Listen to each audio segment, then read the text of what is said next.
Que alegria estar aqui com vocês nessa manhã para conversarmos e aprendermos um pouco mais da palavra de Deus. Como o pastor Alexandre falou, sou pastor de uma das nossas igrejas em Maryland. Afinal de contas, nós somos uma igreja em diferentes localidades. Eu percebi algo, pastor Alexandre, vocês estão com muitos pastores aqui, eu vou ver se eu levo metade para trabalhar comigo, lá comigo. Não é? Os pastores aí topam, vamos lá em Maryland trabalhar com a gente. Sai do verão e vai para a neve. Estou brincando, queridos. Glória a Deus pela vida de vocês. Primeiramente, eu quero honrar a vida do nosso pastor Léo, pastor presidente. O pastor Gilai não pôde estar aqui conosco hoje, mas sou grato a Deus pela vida do pastor Léo. Já caminhamos há 6 anos. Acho que a pastora Dalva lembra de quando eu cheguei no ministério, eu tinha cabelos ainda, né, pastora Dalva? Mas 6 anos se passaram e eu vejo a mão de Deus sobre esse ministério. Nós conseguimos acompanhar todas as igrejas nascendo, né, pastor Correia, pastora Jaque também, e labutamos ali, trabalhamos ali e literalmente chegar aqui e ver essa igreja linda, porque vocês estão de parabéns, amém?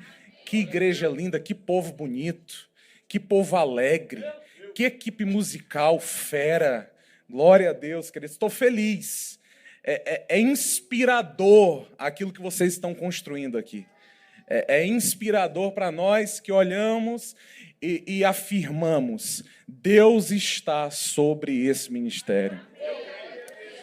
Então, eu fico emocionado e fico feliz por fazer parte dessa história.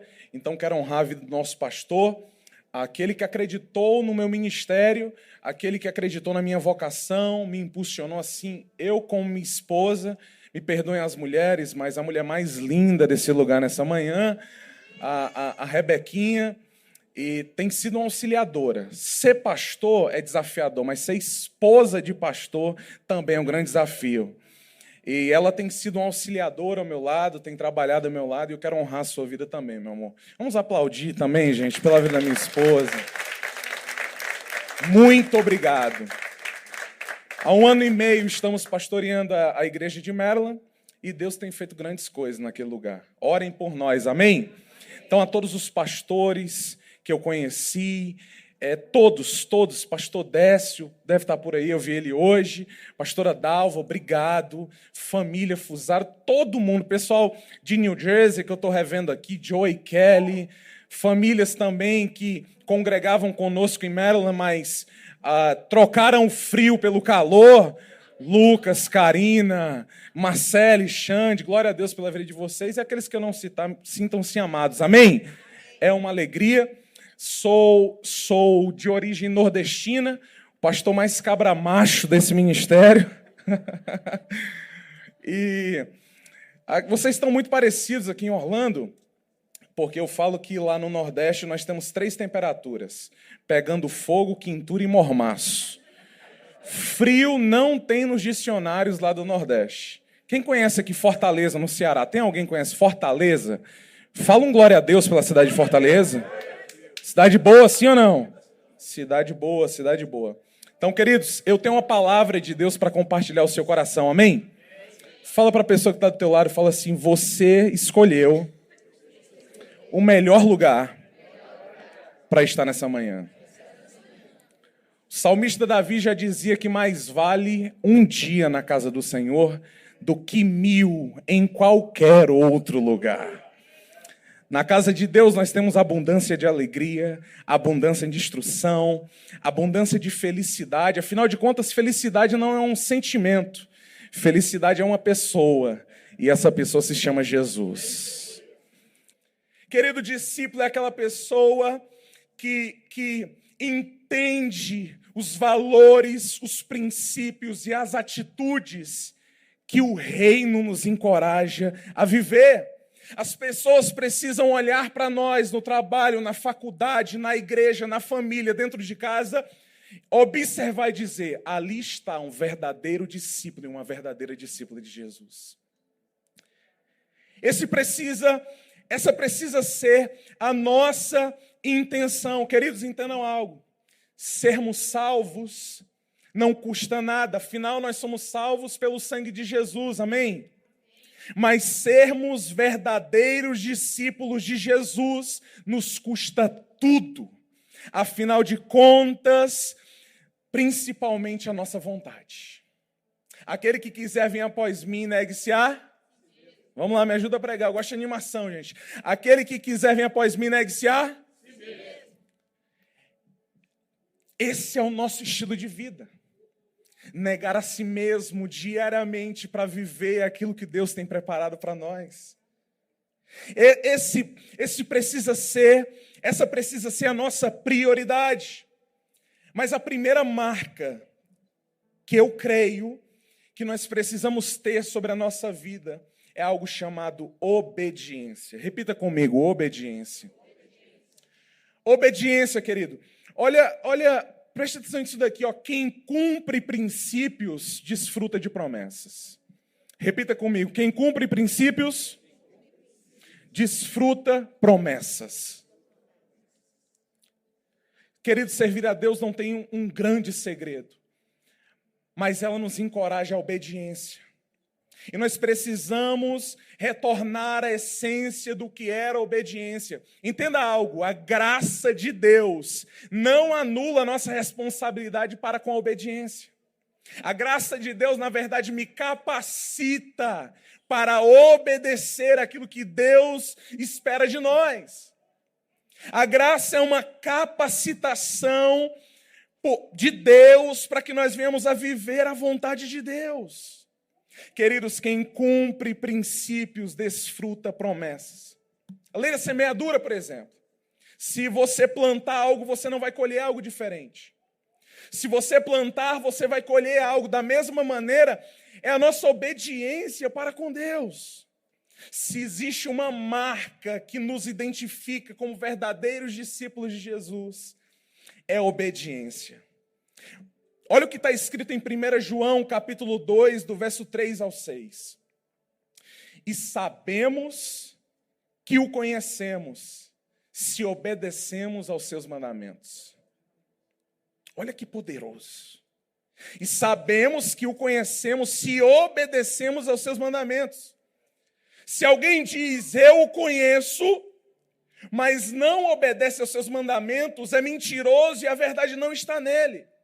Mas quem obedece à palavra de Deus mostra que o amor que vem dele está se aperfeiçoando em sua vida.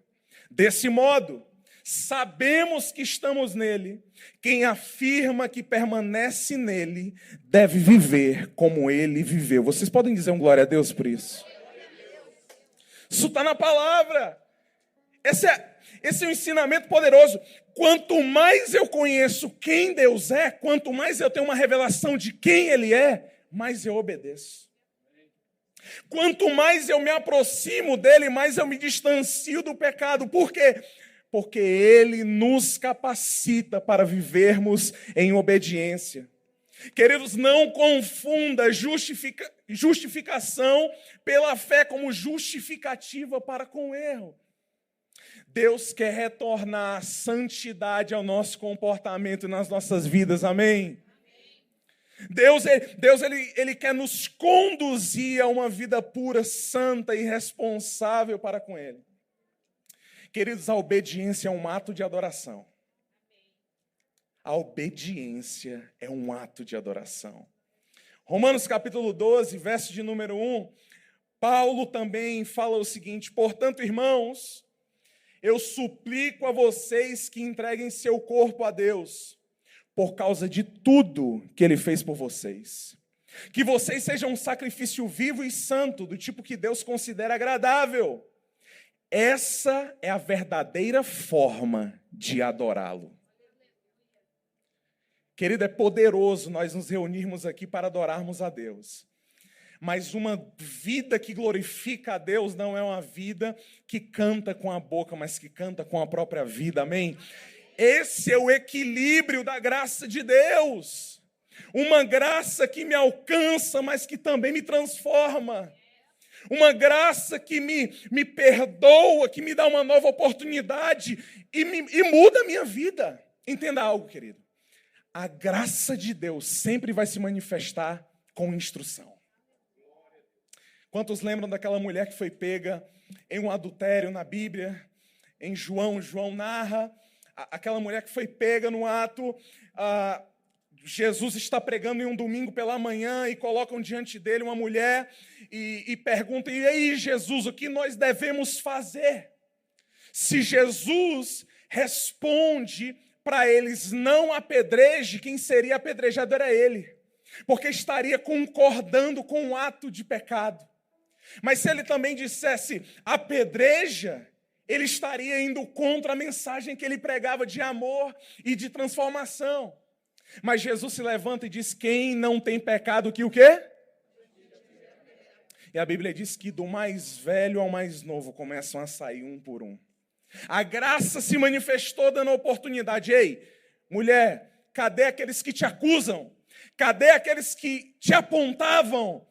Eu não te condeno. Aí vem a graça instrutiva. Vai, não peques. Esse é o segredo. As pessoas precisam ver em nós a palavra de Deus de forma prática, porque eu e você somos cartas vivas. Vocês são um jornal diário que as pessoas estão olhando e percebendo Jesus na sua vida. Eu creio que Deus está levantando vocês em Orlando para ser ainda mais uma referência nesse lugar, amém? As pessoas vão continuar olhando para nós e vão dizer: ali está uma igreja de verdadeiros discípulos de Jesus. Não sejamos apenas ouvintes da palavra, mas praticantes dela. Querido, a obediência é um ato de verdadeira adoração. É nossa responsabilidade, pastores, líderes, ensinarmos a esses novos discípulos a obedecer tudo que Jesus nos ensinou. Está em Mateus 28, verso 20. Em 1 Tessalonicenses 4:1 está escrito: finalmente, irmãos, pedimos e incentivamos, em nome do Senhor Jesus, que vivam para agradar a Deus. Cutuca a pessoa que está do teu lado, vê se ela está viva e fala assim: viva para agradar a Deus. Viva para agradar a Deus. Vocês já vivem desse modo e os incentivamos a fazê-lo ainda mais. Obediência é um verdadeiro ato de adoração. Todas as vezes que eu e você praticamos a palavra no nosso dia a dia, nós glorificamos ao Senhor por quem Ele é. Obediência é algo que tem ficado escasso nos nossos dias, no sentido geral. Ninguém quer mais obedecer a autoridades. Eu acho que o pastor Léo já falou isso aqui, ele sempre falava em New Jersey, em Maryland. Todo tipo de autoridade com P, professor, policial, pastor, ninguém quer mais obedecer a autoridade nenhuma. Faz sentido o que eu estou falando, gente? Em uma geração que relativiza tudo, obedecer a alguém se torna irrelevante. Mas nós precisamos resgatar isso, amém? Uma graça que traz equilíbrio à nossa vida, uma graça que me perdoa, mas que me transforma. A graça é uma moeda de dois lados. Se de um lado ela me salva, do outro ela me transforma. A graça de Deus me conduz a ser hoje melhor do que eu fui ontem. E amanhã ser melhor do que eu fui hoje. É por isso que nós somos transformados de glória em glória. Não é de culto em culto. É de glória em glória. É importante você vir ao culto, isso é fundamental. Mas se você não tiver uma vida no secreto com o seu Deus, nada muda. É por isso que Jó disse: olha, eu te conhecia de ouvir falar, hoje os meus olhos te contemplam. É por isso que Deus permite, muitas vezes, nós passarmos por momentos difíceis. Vocês sabiam disso? Muitas vezes nós achamos, por que Deus está me enviando por um caminho tão longo? Por que as coisas não estão fluindo da maneira que eu esperava? Por que as portas não se abriram no momento que eu gostaria? Por quê? E Deus nessa manhã te trouxe até aqui para te dizer, ei, eu não te levei pelo caminho mais longo, eu te levei a um lugar onde eu estou te preparando. Ah, vocês não estão entendendo, não. Se é para Jesus, bate com mais força. Não, isso aí foi para mim, bate para Jesus.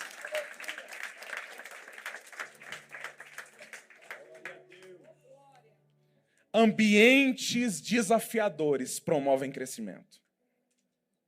Ah, como promovem. Como promovem a nossa maturidade. A nossa maturidade. Mas qual é a primeira marca de um discípulo de Jesus? Vai lá, qual é a primeira? Está muito fraco, só mais uma vez. Qual é a primeira marca? Obediência. A segunda marca dos discípulos de Jesus é algo chamado unidade. Repita comigo, unidade. Essa é uma marca que precisa ser visível na igreja de Jesus. E eu olho para vocês e eu já tenho visto vocês como exemplo. Tudo isso aqui que vocês estão vendo e aquilo que vocês estão fazendo em Orlando é símbolo de unidade.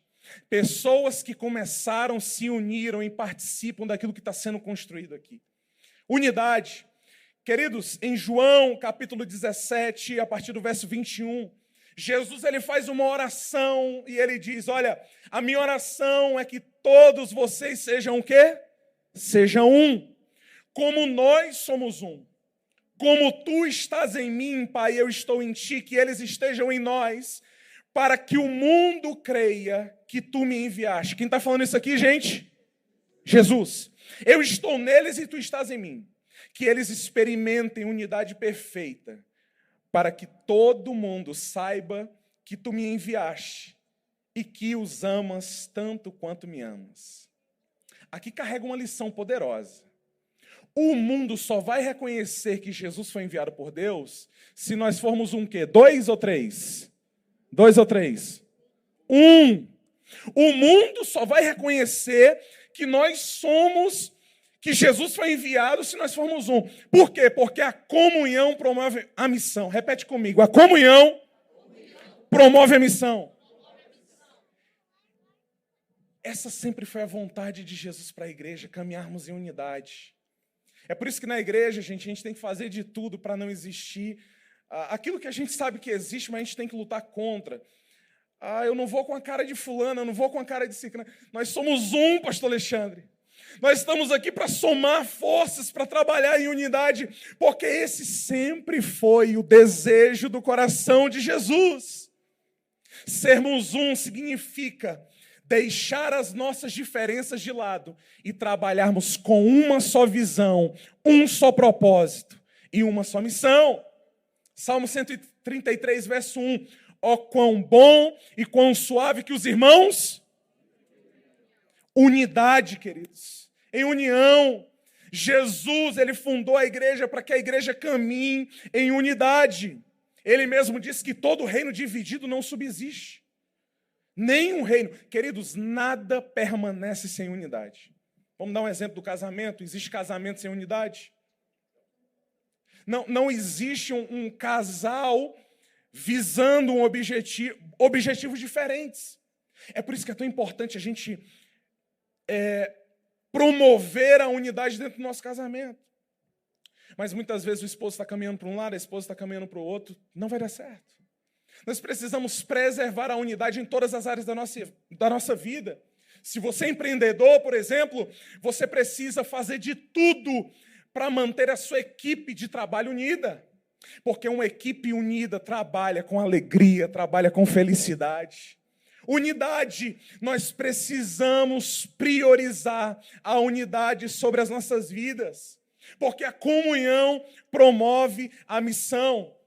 Vocês já pararam para pensar na história da Torre de Babel?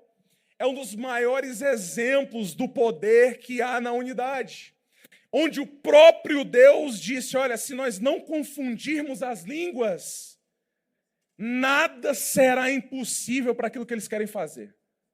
Olha o poder que há na unidade. Deus só parou a construção da Torre de Babel e dividiu as línguas por causa da motivação. Porque entenda algo, Deus se importa com o que você está construindo, mas Ele se importa muito mais com a sua motivação. Tem muita gente fazendo o certo com a motivação errada. Aí a coisa não flui. Vocês estão entendendo o que eu estou querendo dizer? Faz sentido o que eu estou falando? Eles estavam construindo algo para a glória humana, onde Deus viu que aquilo não era para Ele. Então nós precisamos parar para analisar, queridos. A Torre de Babel deixa bem claro que pessoas que falam a mesma língua estão no mesmo propósito. Nada pode parar. Fala para a pessoa que está do teu lado, vamos continuar. Fala para ele, vamos continuar caminhando em unidade. Porque nada, fala para ele, nada vai nos parar. Amém? Nada vai nos parar. Unidade de propósito, unidade de visão. Queridos, o Lifehouse tem uma visão linda. Uma visão linda. Resgatar, restaurar e ensinar através do evangelho da graça do nosso Senhor Jesus. Pastor Correia, se cada membro dessa igreja tiver convicção e amor e paixão por essa visão, logo, logo esse espaço fica pequeno para aquilo que Deus vai fazer através de vocês. Já está pequeno, está lotado assim. E hoje é dia de votação, né? Muita gente foi votar. Está tendo uma votação aqui também, né? Unidade. Unidade. Quem a gente resgata, gente? Resgata o perdido. Quem a gente restaura, restaura o ferido. Quem a gente ensina? Os discípulos. Essa é a nossa visão. Isso precisa pulsar no nosso coração. Mas, pastor, tá bom, eu entendi. A unidade é importante. Mas como mantê-la? Em primeiro lugar, deixar o orgulho de lado. O orgulho é o maior combustível de divisão em quem caminha unidade. Deixa eu te dizer uma coisa. Muitas vezes vale a pena abrir mão da razão em nome da unidade. Repete comigo. Eu prefiro, fala assim, desculpa. Fala, eu decido abrir mão da razão em nome da unidade. Faz sentido para vocês que isso faz total diferença? Sim ou não, gente? Deixar o orgulho de lado, saber pedir desculpas, por exemplo. Chegar e dizer, olha, me desculpa, eu errei na maneira que falei, eu errei na maneira que me conduzi. Queridos, às vezes apenas uma palavra de desculpas já mantém a unidade. Em todas as áreas. Às vezes eu errei. Mas vamos ser sinceros, é fácil ou é difícil? Lifehouse não é igreja de super-herói. Vamos ser sinceros, é fácil ou é difícil muitas vezes fazer isso? Difícil, sim ou não? Às vezes é difícil. É por isso que a maior intenção do diabo é dividir a igreja, dividir o povo de Deus. Porque ele já começou isso no céu, induzindo 1/3 dos anjos que se tornaram demônios. Porque isso está no coração dele, dividir. É por isso que nós precisamos priorizar a unidade a todo custo, para que nada nos pare. Essa é uma marca que nós precisamos carregar sobre as nossas vidas e priorizar. Queridos, nós precisamos ter humildade. Humildade para manter a unidade. Humildade, perdão, também mantém a unidade de pé. Nós precisamos perdoar uns aos outros. Amar uns aos outros. Parece simples, mas é muito desafiador praticar isso no dia a dia. E esse é o segredo para nós, como igrejas, alcançarmos outros níveis. Concluindo a mensagem. A terceira marca de um verdadeiro discípulo de Jesus é a frutificação. Repita comigo, frutificação. Eu e você fomos chamados para frutificar naquilo que Deus colocou nas nossas mãos. Eu e você temos algo depositado sobre nós que Deus espera frutos. Em João capítulo 15, Jesus se apresenta como a videira verdadeira. Ele se apresenta como videira verdadeira porque a videira já era um símbolo de Israel. Se você perguntasse para o povo judeu daquela época, um dos símbolos de Israel era a videira. Aí Jesus se apresenta e diz, eu sou a videira verdadeira, e vocês são os ramos. E o ramo que produz fruto, eu podo, eu limpo, mas o ramo que não produz fruto, eu corto. Aí Jesus diz assim, João 15,16, vocês não me escolheram, eu escolhi vocês, e eu os chamei para irem e produzirem frutos duradouros, para que o Pai lhes dê tudo o que pedirem. Querido, isso é lindo. Bate no peito assim, eu não escolhi ele. Fala assim, eu não escolhi. Foi ele que me escolheu. Ele nos escolheu primeiro. Dá um sorriso para a pessoa que está do teu lado e fala assim, ele foi com a tua cara. Ele foi com a tua cara, ele gostou. Ele te achou lindo, pastor Décio, e disse, eu vou pegar a sua família. Eu te escolhi.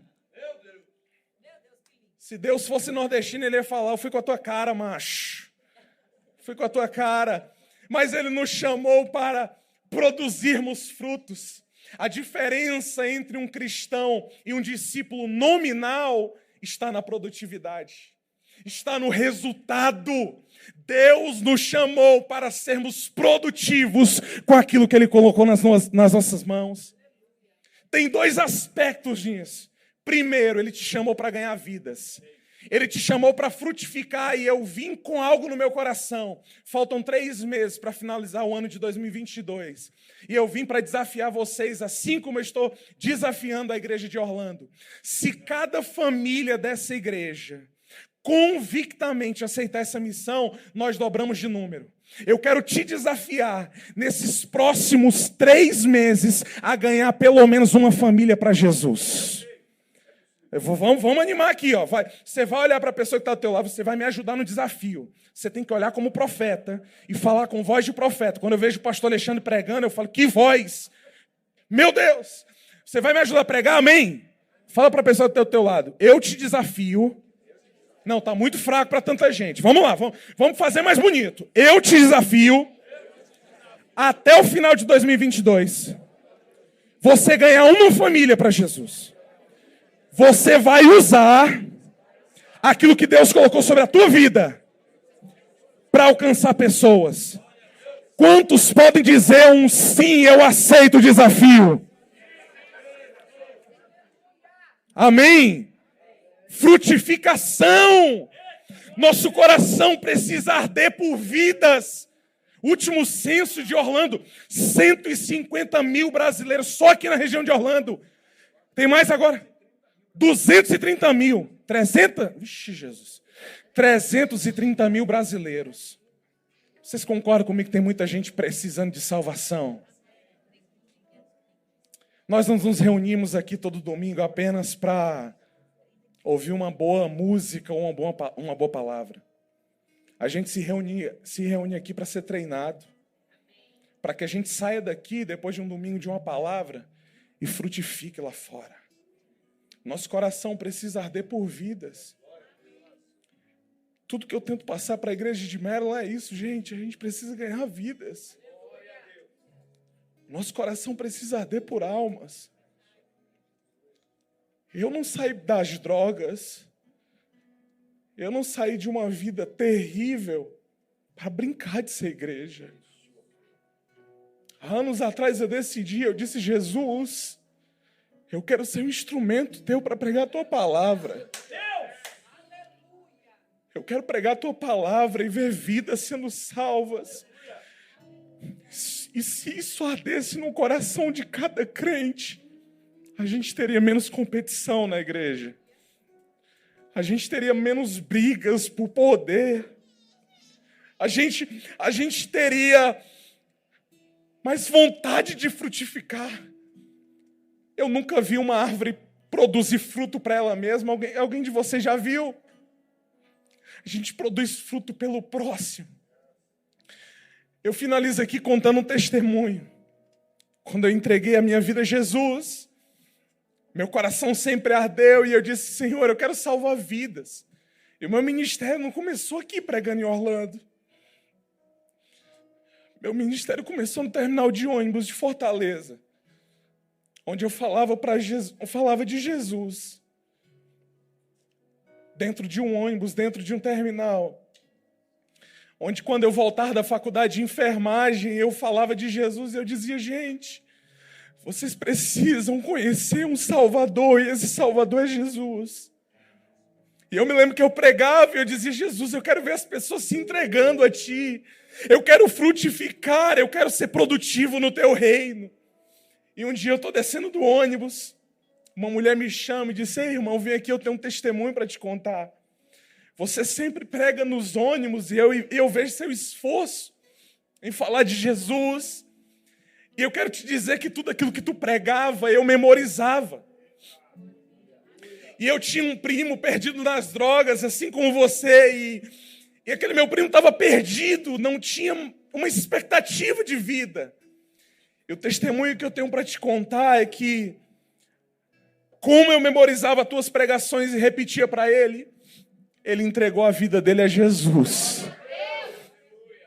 E hoje ele é um missionário no interior do Ceará. Ele é um missionário no interior do Ceará. Você foi chamado para frutificar. Você foi chamado para produzir. Existe algo que Deus depositou sobre a tua vida, que Ele está esperando você florescer naquilo que Deus colocou sobre a tua vida. Existem vidas esperando um convite seu, porque um convite pode transformar a vida de uma família. Fique de pé, querido, fique de pé comigo.